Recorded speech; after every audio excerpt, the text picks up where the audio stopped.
Let's be friends forever. The Sad Mummy. A lonely and melancholy soul from ancient Shurima, AMUMU roams the world in search of a friend. Cursed by an ancient spell, he is doomed to remain alone forever.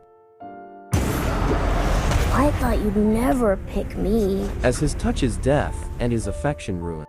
Those who claim to have seen him describe AMUMU as a living cadaver, small in stature and covered in bandages the color of lichen. AMUMU has inspired myths, folklore, and legends told and retold for generations such that it is impossible to separate truth from fiction. Sad robot AMUMU. The youngest child, AMUMU, was quarantined in his chambers and befriended a servant girl, who heard his cries through the walls. One morning, the girl brought word that AMUMU's last remaining brother had passed away, making him Emperor of Shurima. AMUMU was crowned Emperor of Shurima at a young age. Some say the child emperor endured in the darkness for years, his loneliness driving him to insanity and causing him to claw at his own skin, which he was forced to wrap in bandages.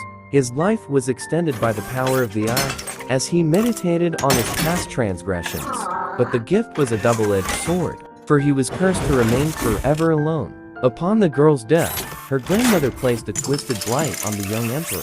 In her mind, AMUMU had as good as murdered her kin. As the curse took effect, AMUMU was trapped in his moment of suffering. AMUMU's sadness grew until he eventually died of a broken heart. Infernal AMUMU.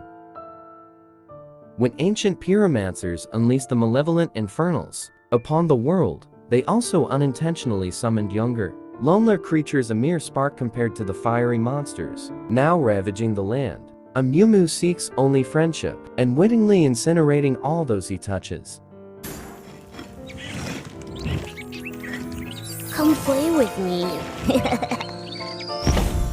Hey, come back.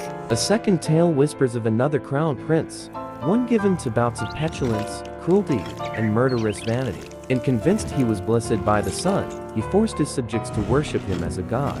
AMUMU sought the fabled Eye of Anger, an ancient relic entombed in a gilded crypt, said to grant eternal life to whoever looked upon it with an unflinching heart. He hunted the treasure for years with a host of slaves who carried him through labyrinthine catacombs. Little Knight AMUMU. A diminutive knight whose heart is brave and true. Sir AMUMU of Shurima wants only to see peace reign the land in his lifetime. Considering that he's an undying mummified princeling, he'll probably succeed. One thing is as certain as the western wine at dawn, he has yet to find it. Whatever the circumstances, AMUMU is doomed to exist in a broken state of emptiness, eternally alone and friendless. Fated to forever search for a companion, his presence is cursed and his touch is death. On long winter nights when the fire is never allowed to burn low, the sad mummy can sometimes be heard weeping in the desert, despairing that he'll never know the solace of friendship. Let's find some friends. Okay.